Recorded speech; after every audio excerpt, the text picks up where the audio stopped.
My grandson looked me straight in the eye and said, "Gramps, when you finally kick the bucket, this whole place is mine anyway, so hand over those garage keys." I just sipped my coffee and said nothing. Then I picked up my phone and dialed a number I hadn't used since 1999. Tyler had no idea what was coming. But let me back up a little. You need to understand how we got here. 3 years ago, after Martha passed, Tyler moved in to help me out. That's what he told everyone. What he really meant was that he needed a free place to live while he figured out his life. At 22, he was still figuring. The first month was fine. He was quiet, respectful. He'd ask before using my truck, offer to pick up groceries. I thought maybe this arrangement could work. Maybe we could be family. I was wrong. By month 2, Tyler had claimed Martha's side of the garage for his motorcycle. Then he moved my workbench to make room for his weights. When I said something, he just shrugged. "You don't really use this stuff anymore, do you, Gramps?" I kept quiet. What was I going to do? Throw my own grandson out? Month 3, he brought home his girlfriend, a loud girl named Brittany who treated my house like her personal hotel. She'd leave makeup all over Martha's bathroom, eat my food without asking, play music until 2 in the morning. When I mentioned it to Tyler, he laughed. "Come on, Gramps, live a little. You're not dead yet." Not dead yet. Those words stuck with me. By month 6, Tyler had stopped asking for anything. He just took. My truck keys disappeared from the hook by the door. They were in his pocket now. My credit card started showing charges I didn't make. Gas stations, fast food, a tattoo parlor. When I confronted him, he got that look. The one that said I was being ridiculous. An old man worrying about nothing. "I'll pay you back when I get a job," he said. But we both knew that wasn't happening any time soon. I kept quiet. I kept my mouth shut when he moved me out of my own recliner, because it had the best view of the TV. I said nothing when he converted my home office into his gaming room. I stayed silent when he told his friends I was practically senile anyway. But that morning in the kitchen, when he looked at me like I was already dead and demanded those garage keys like he owned the place, something inside me snapped. Tyler didn't know who I was calling.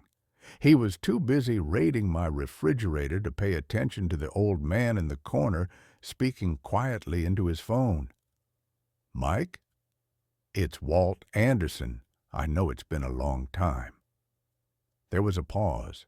Then a voice I hadn't heard in years, warm with surprise and something else. Respect. "Walt? Jesus, Walt Anderson, how the hell are you?" Tyler looked up from the fridge then, something in my tone catching his attention. I kept my voice low, steady. "I'm calling in that favor, Mike, the one from Denver. You said if I ever needed anything, Walt." "Name it." I glanced at Tyler, who was now openly listening, a frown creasing his forehead. For the first time in months, he looked uncertain.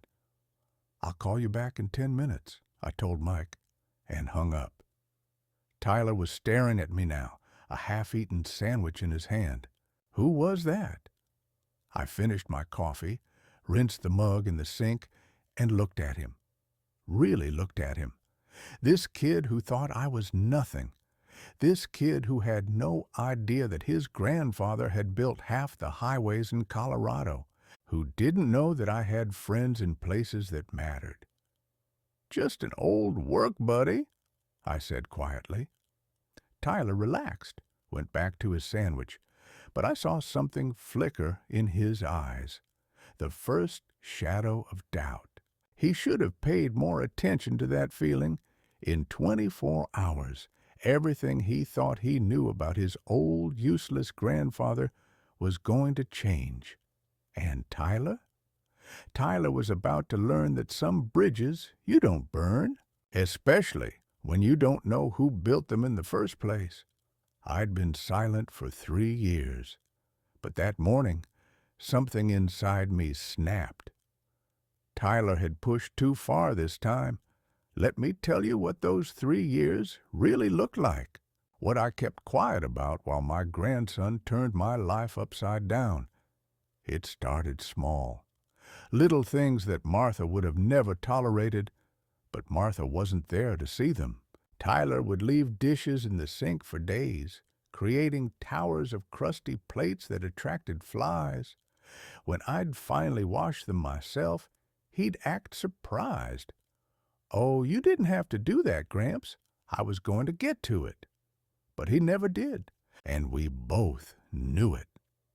Then came the friends, groups of kids who'd show up at all hours, treating my living room like their personal hangout spot.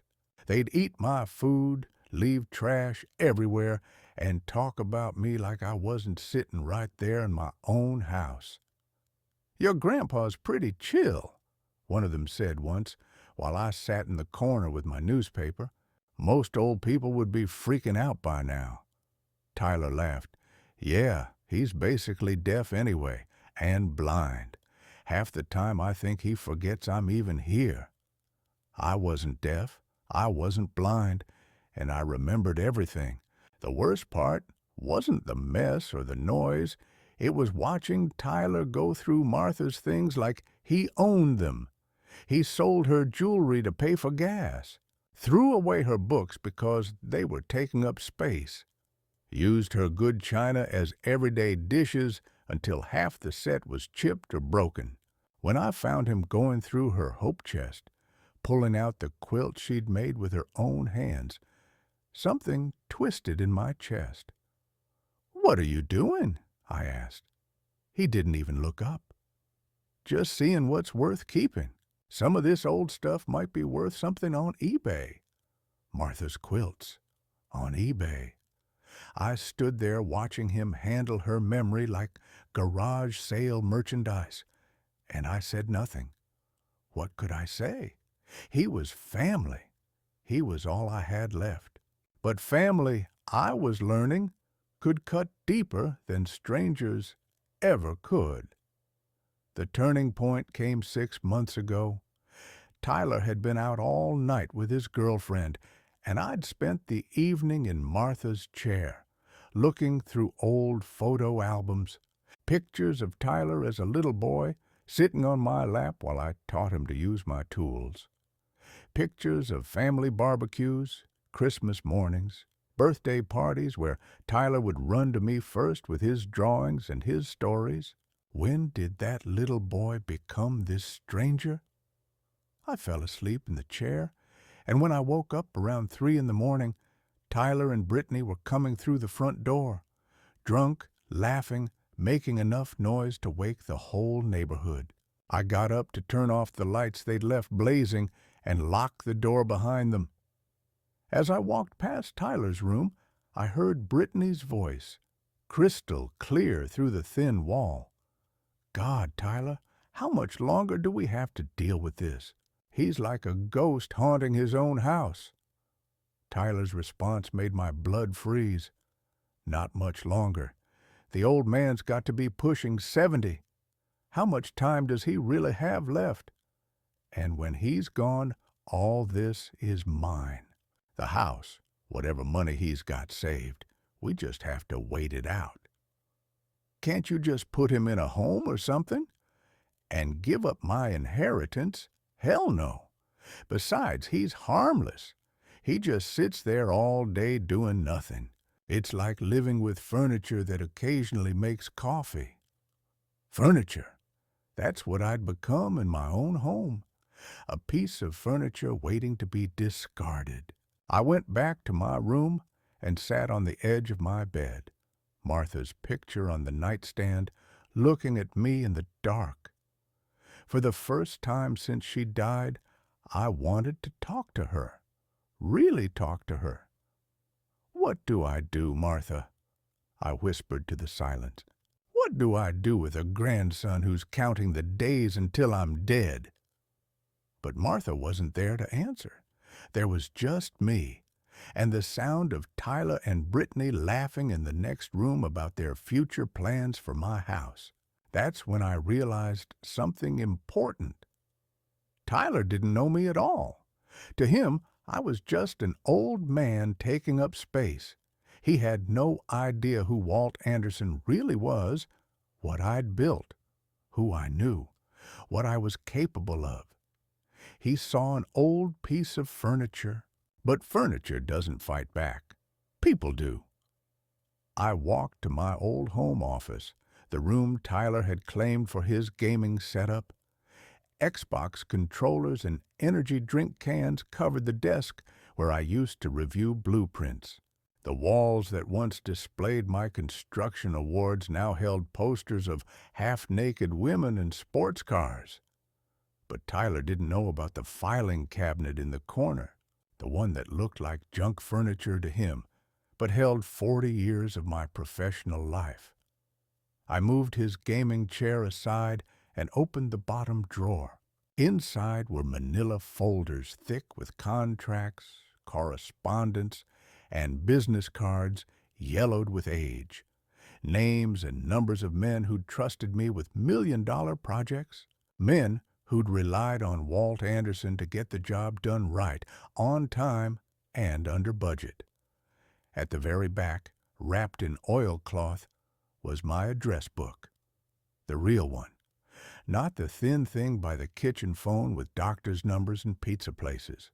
This was leather-bound, thick as a Bible, every page filled with contacts I'd built over 4 decades in construction. I flipped through the pages, past names of supervisors who'd retired, contractors who'd moved on, engineers who'd started their own firms. Then I found what I was looking for. Sullivan, Michael J. President, Rocky Mountain Construction Group, Mike Sullivan, the kid I'd trained 25 years ago when he was fresh out of college with an engineering degree and no real-world experience. Back then, he couldn't read a blueprint properly, couldn't handle a crew, couldn't tell the difference between a load-bearing wall and a partition. I taught him everything, how to spot problems before they became disasters, how to deal with city inspectors who thought they knew more than the men actually doing the work, how to manage subcontractors who would cut corners if you didn't watch them every minute. The Denver Highway Project in '99. That was our masterpiece together. The city had hired a big firm from California who promised to deliver on time and under budget. 6 months in, they were hemorrhaging money and behind schedule. The whole project was falling apart, and the mayor was facing a recall election over the mess. That's when they called us, me and Mike, working 18-hour days, sleeping in trailers on site, living on coffee and determination. We salvaged that disaster and finished the project 3 weeks early, saving the city $4 million. Mike never forgot that. Every Christmas, I'd get a card from him. Every few years, a phone call just to check in. He'd built Rocky Mountain Construction into one of the biggest firms in Colorado, but he always remembered who taught him the business. The last time we'd talked was Martha's funeral. He'd driven 6 hours to be there, stood in the rain with me while they lowered my wife into the ground. Before he left, he'd gripped my shoulder and said, "If you ever need anything, Walt, anything at all, you call me." I'd nodded and thanked him, but I never thought I'd take him up on it. I was retired. I had my pension, my Social Security, my quiet life with Martha. What could I possibly need? Now I knew. I picked up the phone and dialed Mike's direct number. It was 10 in the morning on a Tuesday. He'd be in his office, probably reviewing project proposals or meeting with clients. Important meetings with important people about important things. The phone rang 3 times. Then that familiar voice, older now but still carrying the confidence I'd helped build in him. Mike Sullivan. Mike, it's Walt Anderson. I know it's been a long time. There was a pause, and I could hear papers rustling, probably pushed aside as he focused on the call. Walt? Jesus, Walt Anderson, how the hell are you? It's been what, 3 years? Since Martha's service. About that, yeah? How are you holding up? I know how much she meant to you. For a moment, I almost told him the truth, almost explained about Tyler, about feeling like a stranger in my own home, about being treated like I was already dead. But that wasn't Walt Anderson's way. I didn't whine, I didn't complain, I solved problems. I'm managing. Listen, Mike, I need to ask you something. Remember what you said at the funeral about calling if I ever needed a favor? Of course. Anything, Walt. What do you need?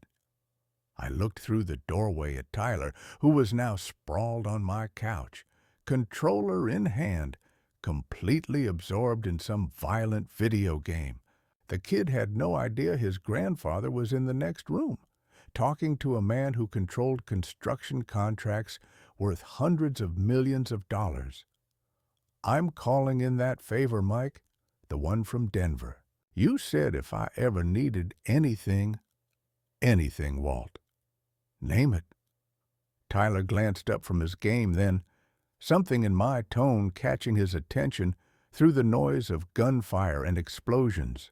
I kept my voice low, steady, but there was something in it that made him pause the game and listen. I need a job, Mike, consulting work, something that matters. Another pause, longer this time. When Mike spoke again, his voice was different, thoughtful. Walt, you're talking to a guy who spent the last 10 years trying to find someone with your experience and integrity. Half these young engineers coming out of school can design a bridge on a computer, but they can't handle a real construction site. They don't understand what it takes to actually build something. I'm 71 years old, Mike. I'm not looking for charity. This isn't charity, Walt. This is business. I've got 3 major projects starting this fall, and I need someone who can spot problems before they happen. Someone who can walk onto a site and know immediately what's wrong and how to fix it.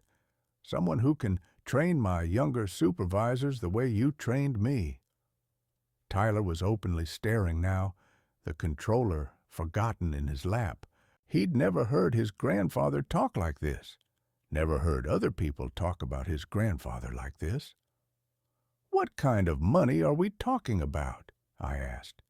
For the right consultant? Someone with your reputation? We're talking about $80,000 a year to start, plus project bonuses. And Walt, in this business, reputation is everything. Your name still opens doors in this state. 80,000. More than double my pension and Social Security combined.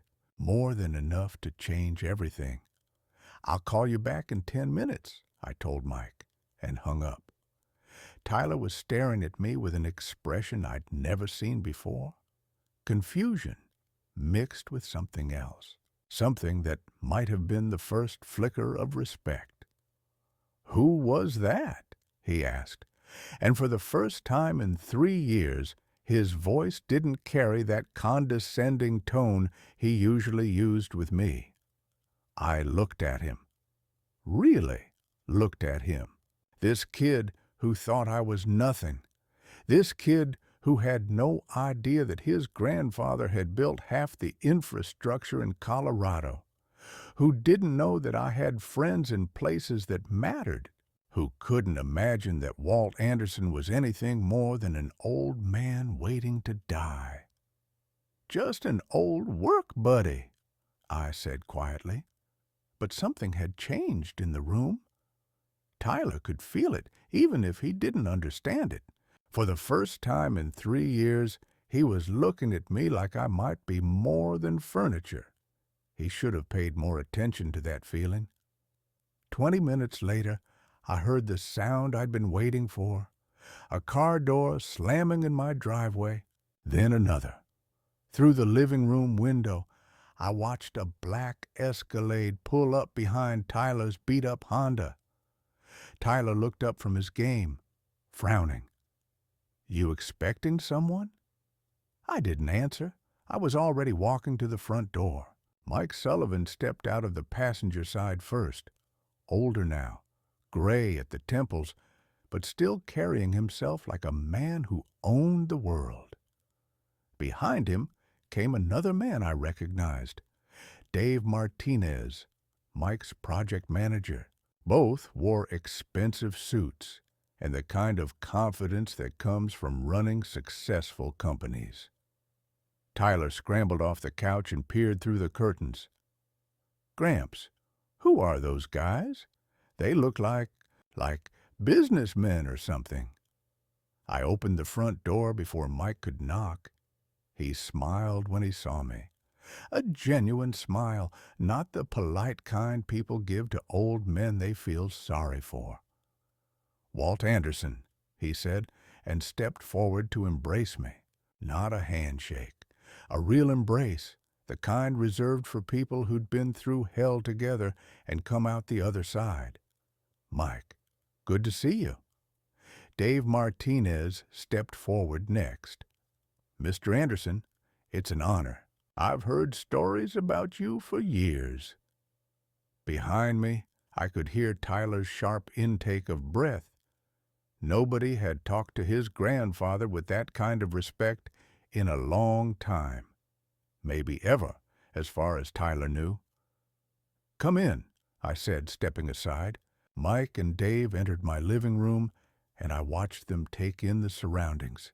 The gaming equipment scattered across my coffee table, the empty beer cans Tyler had left on the mantelpiece, the general air of a house that had been taken over by someone who didn't respect it. Tyler appeared in the doorway, suddenly conscious of his wrinkled T-shirt and the fact that he hadn't shaved in 3 days. He looked young and foolish next to these two men in their tailored suits. "Mike, Dave, this is my grandson Tyler," I said. "Tyler, meet Mike Sullivan and Dave Martinez from Rocky Mountain Construction." Tyler mumbled something that might have been a greeting. Mike nodded politely, but I could see him taking Tyler's measure in one quick glance. Everything about my grandson, from his slouched posture to his obvious confusion about why important men were in his grandfather's house, told a story Mike could read easily. "Tyler," Mike said carefully, "your grandfather is something of a legend in our business. Did you know that?" Tyler's mouth opened slightly. He looked from Mike to me and back again. "Legend?" "The Denver Highway Project," Dave chimed in, "still taught as a case study at Colorado State. How to salvage a failing infrastructure project and turn it into a success. Your grandfather and Mike here saved the city millions." I didn't know," Tyler stammered. Of course he didn't know.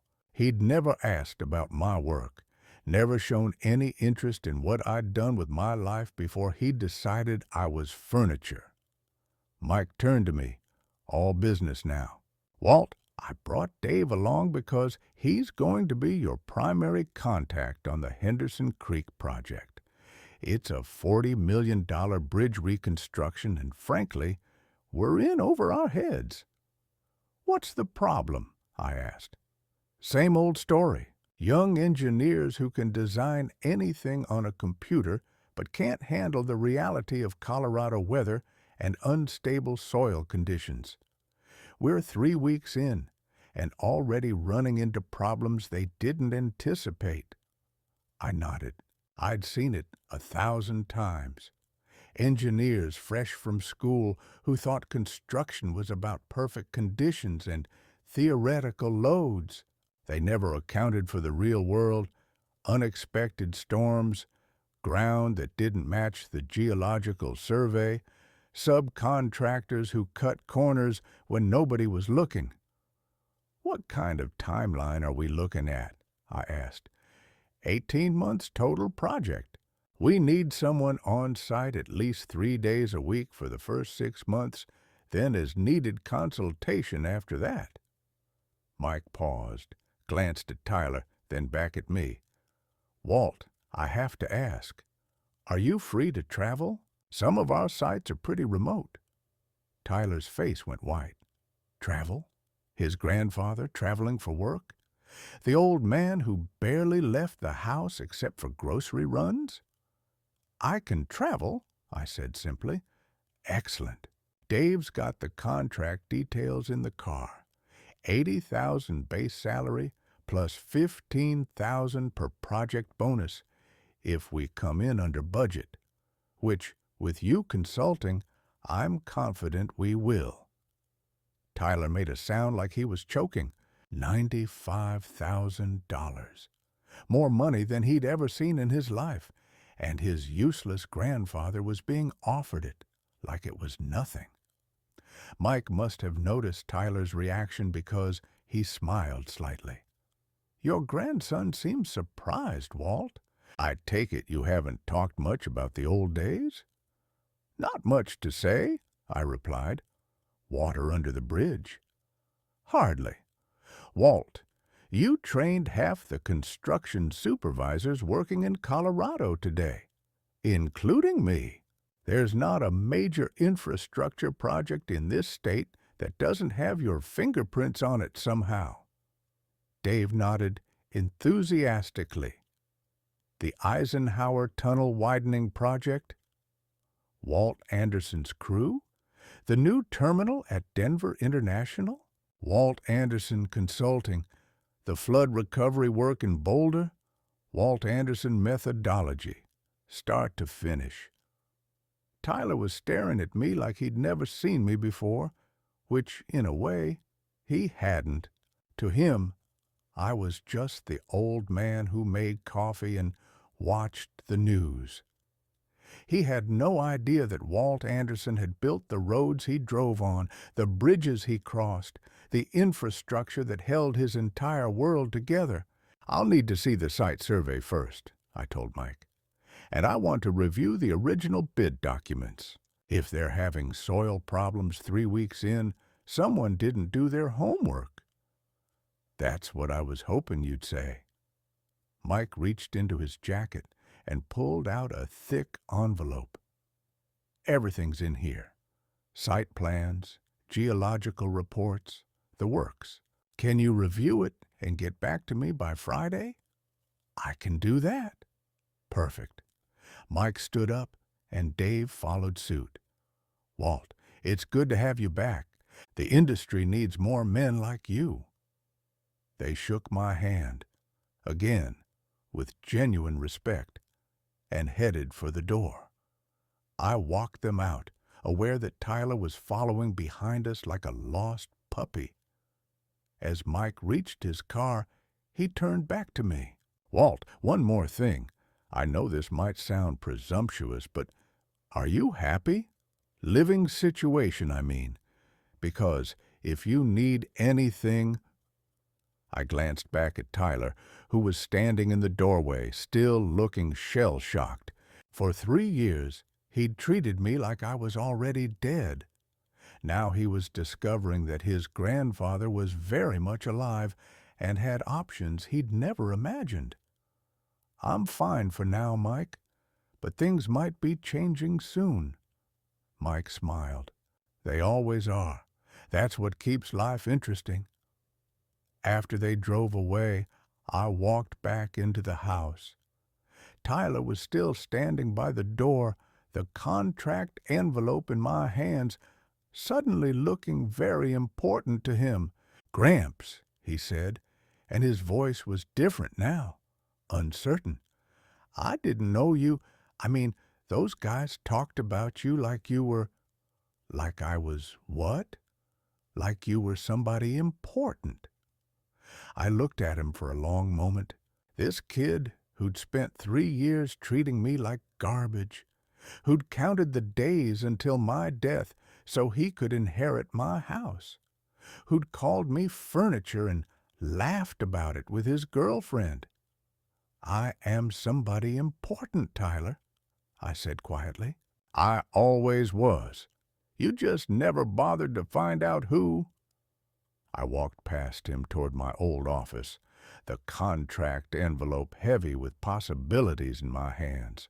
Behind me, I could hear Tyler's shaky breathing as he finally began to understand that everything he thought he knew about his grandfather was wrong, and that his free ride was about to come to a very expensive end. I need a week to think about Mike's offer. That's what I told myself anyway. The truth was, I'd already decided the moment I hung up the phone with him that first morning. I just needed time to figure out how to handle Tyler. For 3 days, I watched my grandson try to process what he'd witnessed. The confident kid who demanded my garage keys was gone, replaced by someone who looked at me like I was a puzzle he couldn't solve. He started small, offering to make coffee in the morning, asking if I needed anything from the store. Little gestures that might have meant something 3 years ago. But I remembered the conversation I'd overheard through his bedroom wall about waiting for me to die, about my house becoming his inheritance, about me being furniture. Tyler could sense the shift, but he didn't understand it. He'd hover near the kitchen when I made my phone calls, trying to catch fragments of conversations with people whose names meant nothing to him, but who treated his grandfather with a respect he'd never witnessed before. On Thursday evening, Mike called again. "Walt, I hate to pressure you, but I need an answer. We're bleeding money on the Henderson Creek project, and my board is breathing down my neck." I was in the kitchen, and Tyler was in the living room, close enough to hear every word if he stayed quiet. Which he did. "What's the timeline if I say yes?" "We need you on site Monday morning. There's a problem with the foundation work that's got my engineers stumped. Something about the soil compression rates not matching the geological survey." I almost smiled. Same old problems. Different decade. Engineers who trusted their computer models more than the ground under their feet. "I'll need temporary housing near the site." "Already arranged. There's a company apartment in town, fully furnished. We use it for out-of-state consultants." Tyler's head appeared around the corner, his face pale. His grandfather talking about temporary housing and work sites like it was the most natural thing in the world. "And transportation?" "Company truck, F-150, four-wheel drive. You'll need it for the mountain roads." "All right, Mike, I'll take it." "Outstanding. Dave will email you the details tonight, and I'll have someone pick you up Monday morning at 7. After I hung up, the house was dead silent. Tyler emerged from the living room, moving like he was walking through a minefield. "Gramps," he said carefully, did you just take a job?" "I did. But you're retired." "Was retired. Now I'm not." Tyler sat down heavily at the kitchen table, running his hands through his hair. For the first time since he'd moved in, he looked genuinely confused rather than just annoyed. "I don't understand. Why now? You've been retired for 10 years. I poured myself a cup of coffee and sat down across from him. Really looked at him.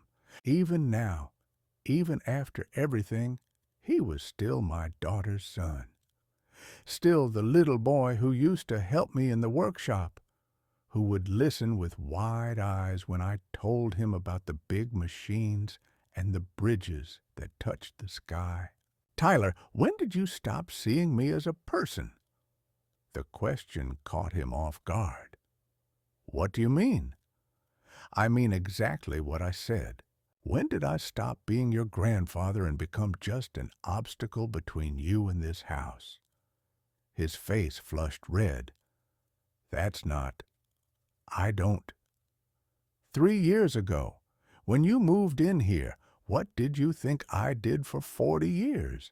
Did you think I just sat around waiting for retirement? Tyler was quiet for a long moment. Then, almost reluctantly, I guess I never really thought about it. I built things, Tyler, important things.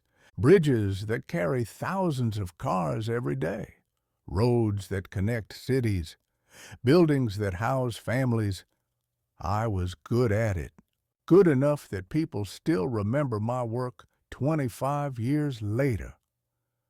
But you never talked about it. You never asked. That hit home. I could see it in his face, the recognition that in 3 years of living in my house, he'd never once asked about my life before he arrived. The Henderson Creek project, I continued, it's a bridge replacement. $40 million, 18 months of work. When it's done, it'll carry traffic safely over a canyon for the next 100 years. That's what I do, Tyler. I build things that last. Tyler was quiet, absorbing this. Then, how much are they paying you? $95,000 a year plus bonuses.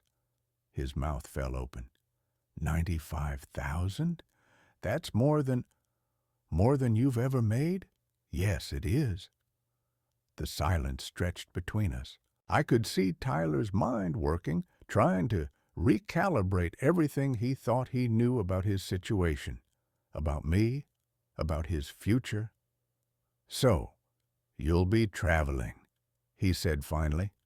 3 days a week, minimum, sometimes more. For how long? As long as they need me. This project runs 18 months, but Mike mentioned other work after that. Tyler's face was white now. He was doing the math, realizing that his free ride was coming to an end. More than that, he was realizing that his grandfather wasn't the helpless old man he'd imagined. I was a professional with options, resources, connections he'd never dreamed of. What about the house? He asked quietly. What about it? I mean, if you're working again, making that kind of money, do you still need me here? There it was.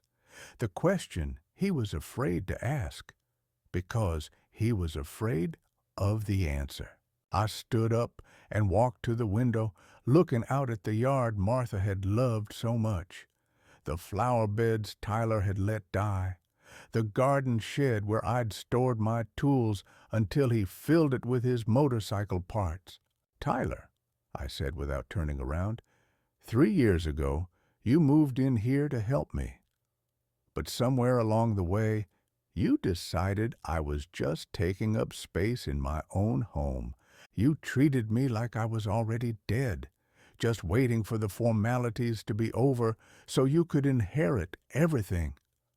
Gramps, I heard you, Tyler, that night 6 months ago, talking to Brittany about how you were just waiting for me to die so you could have my house, about how I was like furniture that occasionally makes coffee. The silence behind me was deafening. I never said, you did say it, and you meant it. I turned around to face him. But here's what you didn't understand. I'm not dying anytime soon, and I'm certainly not furniture. I'm Walt Anderson, and I build things that matter. Tyler's hands were shaking now, real fear in his eyes as he began to understand the full scope of his miscalculation. I'm leaving Sunday night, I continued. I'll be gone most of the week, back on weekends. While I'm gone, you'll be responsible for the mortgage, utilities, groceries, everything. Think you can handle that? I, I don't have that kind of money. Then you better find a job, or find somewhere else to live. Tyler stared at me like I'd just spoken in a foreign language. After 3 years of treating me like I was irrelevant, the idea that I might have expectations of him was apparently incomprehensible. But where would I go? That's not my problem anymore, Tyler. You're 22 years old. Figure it out. I walked toward the kitchen counter and picked up the stack of mail that had been accumulating there. Bills Tyler had ignored, assuming I'd handle them like I always did. Credit card statements showing charges he'd made without asking, insurance forms he couldn't be bothered to read. You see this? I held up the stack. This is what responsibility looks like. For 3 years, I've been handling all of this while you treated my house like a free hotel. That ends now. Tyler's voice was small when he spoke. I don't know how to handle all that stuff. Then you'd better learn. Fast. I set the mail down and opened the refrigerator, looking at the groceries I'd bought just yesterday. Food Tyler would consume without thought, assuming there would always be more. The mortgage on this house is $1,800 a month, I said, closing the refrigerator door.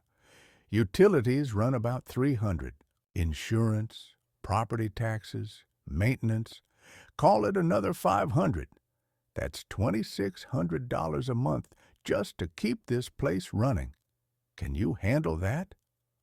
Tyler's face went gray. $2,600 every month. Every month.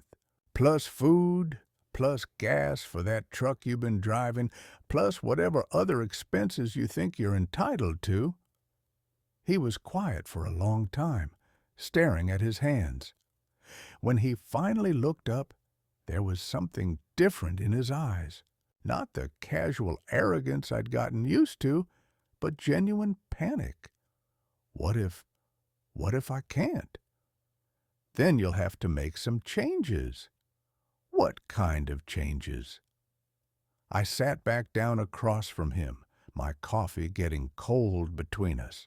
You could get a job, a real job, not just the part-time thing at the game store that you quit after 2 weeks because you didn't like the manager. Those jobs don't pay enough. Then get 2 jobs, or 3, or learn a skill that pays better. Tyler was quiet again, and I could see him struggling with concepts that had never been real to him before. Financial responsibility, self-sufficiency, the idea that comfortable living required work and sacrifice. You could also find roommates, I continued, split the expenses. Or you could move out entirely, find a place you can actually afford. But this is my home. No, Tyler, this is my home. You've been a guest here for 3 years, a guest who forgot his manners. The weight of that statement settled over him like a heavy blanket. For the first time since he'd moved in, Tyler was understanding that his presence here was a privilege, not a right. I never meant to. He started, then stopped. Never meant to what? To treat you badly. I just thought, I don't know what I thought. You thought I was irrelevant. You thought I was just an old man killing time until I died. You thought my house, my money, my life, all of it was just waiting around for you to inherit. Tyler's eyes filled with tears, but I wasn't finished. Well, here's what you missed, Tyler. I'm not irrelevant. I'm not just killing time. And this house isn't your inheritance. It's my home. The home Martha and I built together. The home I've maintained and improved for 30 years. You don't get to just wait for me to die and take it over. I stood up again, this time heading toward my bedroom. At the doorway, I turned back. I'm leaving Sunday night for Henderson Creek. When I come back Friday, I expect to see some changes around here, real changes. Job applications, apartment listings, something that shows me you understand the situation you're in. Tyler was crying openly now, ugly sobs that shook his whole body. 3 years of assumptions crashing down around him all at once. Gramps, please, I'm sorry, I didn't know. You didn't know because you didn't care to know, but now you do. What you decide to do with that knowledge is up to you.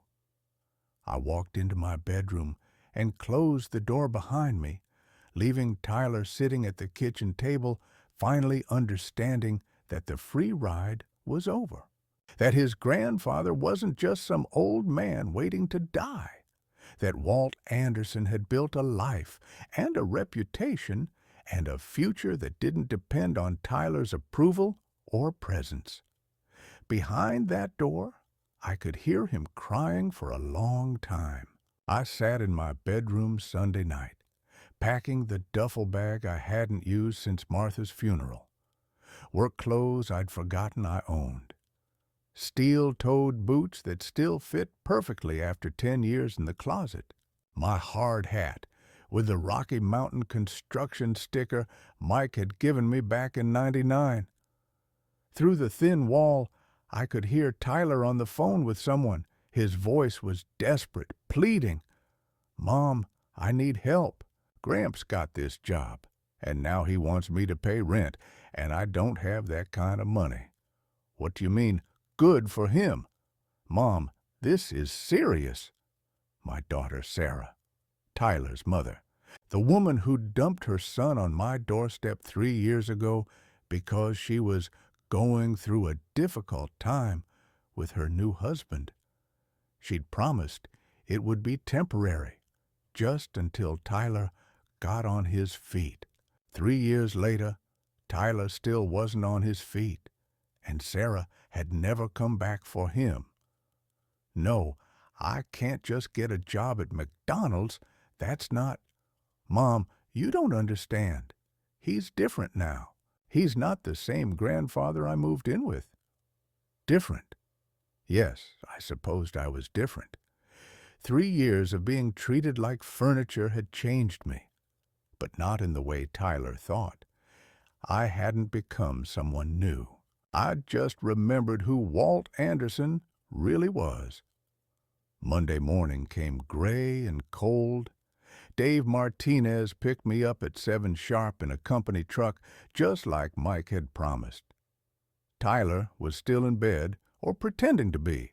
I left a note on the kitchen table with the phone number for the Henderson Creek site office and a reminder about the mortgage payment due on the 15th. The drive to Henderson Creek took 2 hours through mountain roads I'd helped design 30 years ago. Dave filled me in on the project details, but I was only half listening. My mind kept drifting back to Tyler, alone in my house, finally beginning to understand what it meant to be responsible for his own life. The job site was exactly what I'd expected. A cluster of trailers, muddy equipment, and young engineers standing around, looking confused, while expensive machinery sat idle. Mike met us at the site trailer, introduced me to the crew, and within an hour I was wearing my old hard hat again, walking the job site like I'd never left. The problem was obvious within 10 minutes. The geological survey had been done in late summer, when the ground was dry and stable. Now, with spring runoff saturating the soil, the compression rates were completely different. The foundation work they'd started was sinking faster than they could build it up. "How long has this been going on?" I asked the lead engineer, a kid named Brandon, who couldn't have been more than 25. 3 weeks. We keep adding more support, but it's not holding, because you're fighting the ground instead of working with it. You need to stop what you're doing and wait for the soil to stabilize or redesign the foundation system entirely. Brandon looked at me like I'd suggested they build the bridge out of marshmallows. Wait, we're already behind schedule. You'll be a lot further behind if this foundation fails and you have to start over. Mike nodded grimly. What do you recommend, Walt? I spent the rest of that first day surveying the site, taking soil samples, and reviewing the engineering plans. By Wednesday, I had a solution. By Friday, the crew was implementing it. Not glamorous work, adjusting drainage, modifying foundation designs, recalculating load distributions. But it was work that mattered, work that would keep that bridge standing for the next century. Friday evening, Dave drove me back home. I felt something I hadn't experienced in 3 years. The satisfaction of solving a problem, of being useful, of being Walt Anderson again, instead of just Tyler's grandfather. The house was dark when I pulled into the driveway. Tyler's Honda was gone. For a moment, I wondered if he'd finally taken my advice and found somewhere else to live. Then I saw the light on in the kitchen. Tyler was sitting at the table surrounded by papers, job applications, apartment listings, notebook pages covered with his handwriting. He looked up when I came in, and his face was different, older somehow.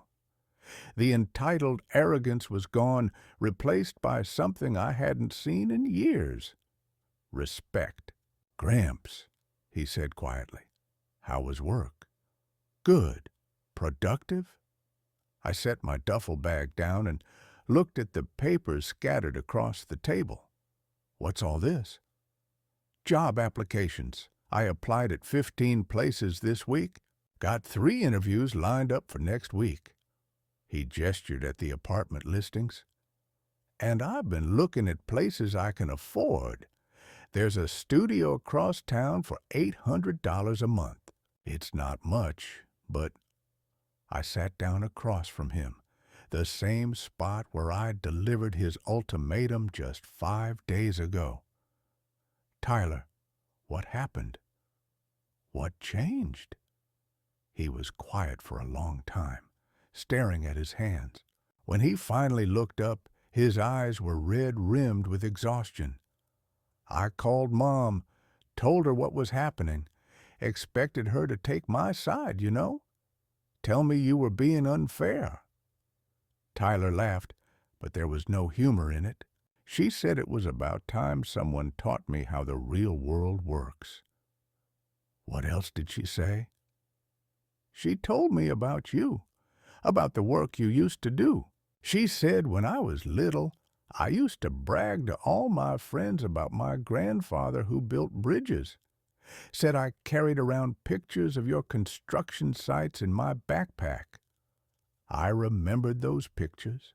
Tyler, at age 7, gap-toothed and proud, showing off his grandfather's projects to anyone who would listen. She said after Grandma died, you just disappeared into yourself. Stopped talking about your work. Stopped telling stories about the old days. She thought maybe it was too painful, remembering when Grandma was proud of what you did. Martha had been proud. She'd kept every newspaper clipping, every award certificate, every photograph of me standing next to completed projects. After she died, I'd put it all away. Too painful to look at reminders of a life that felt finished. Tyler, I said carefully, I want you to understand something. I didn't take this job to punish you. I took it because Mike reminded me of who I used to be, who I still am, underneath everything. I know. I think I understand that now. Tyler picked up one of the job applications, a fast food restaurant form filled out in his careful handwriting. I've never had a real job, Gramps. Never had to support myself. I thought that made me lucky. Turns out it just made me weak. You're not weak, Tyler. You're young. There's a difference. Is there? Because I feel pretty weak right now. 22 years old, and I don't know how to do anything useful. I looked at my grandson, really looked at him, and saw something I hadn't noticed before. Under the entitlement and the selfishness, there was still a trace of that 7-year-old boy who'd carried my pictures in his backpack. The boy who'd been proud of his grandfather before life taught him to take things for granted. Tyler, what did you want to be when you were little? Before video games and girlfriends and free rent made you forget. He thought about it for a moment. An engineer, like you. I wanted to build things with you. You still could. What do you mean? I stood up and walked to the kitchen drawer where I'd been keeping Mike's business card, pulled it out, and set it on the table in front of Tyler. Mike Sullivan's always looking for entry-level workers, guys who can start at the bottom and learn the business the right way. It's not easy work. It's dirty, it's physical, and it doesn't pay much to start. But if you stick with it. Tyler stared at the business card like it might bite him. You think he'd give me a chance? I think he'd give Walt Anderson's grandson a chance to prove himself. But that's all it would be. A chance. The rest would be up to you. Tyler picked up the card, turned it over in his hands. What about the house? The mortgage and all that? What about it? If I take a construction job, I won't be making enough to cover everything. Not right away. I sat back down, feeling older than my 71 years, but also more hopeful than I'd felt in a long time. Tyler, this house has been paid off for 15 years. There is no mortgage. His mouth fell open. What? I've been letting you think there was a mortgage because I wanted you to understand what it costs to maintain a home. The real expenses, utilities, insurance, maintenance, those run about $800 a month, which means if you get that studio apartment for $800, you're not saving any money. You're just learning to be independent. So I could stay here if I pay my share of the real expenses. You could stay here if you earn the right to stay here. Get the job with Mike. Prove you can stick with something difficult. Show me you understand the difference between being a guest and being family. Tyler was quiet for a long time, staring at Mike's business card. When he finally looked up, there were tears in his eyes again. But these were different tears, not the desperate sobs of someone losing everything, but the quiet tears of someone finding something they'd lost. Gramps, I'm sorry. I'm so sorry for how I treated you, for the things I said, for making you feel invisible in your own home. I know you are. Can you forgive me? I reached across the table and put my hand on his. For the first time in 3 years, it felt like I was touching my grandson instead of a stranger who happened to share my blood. Tyler, forgiveness isn't something you ask for. It's something you earn. But if you're willing to do the work, he nodded, gripping Mike's business card tighter. I'll call him Monday morning. Good. And Tyler? Yeah? That studio apartment? Keep looking at it. Even if you stay here, you should know you can make it on your own. Independence isn't about where you live.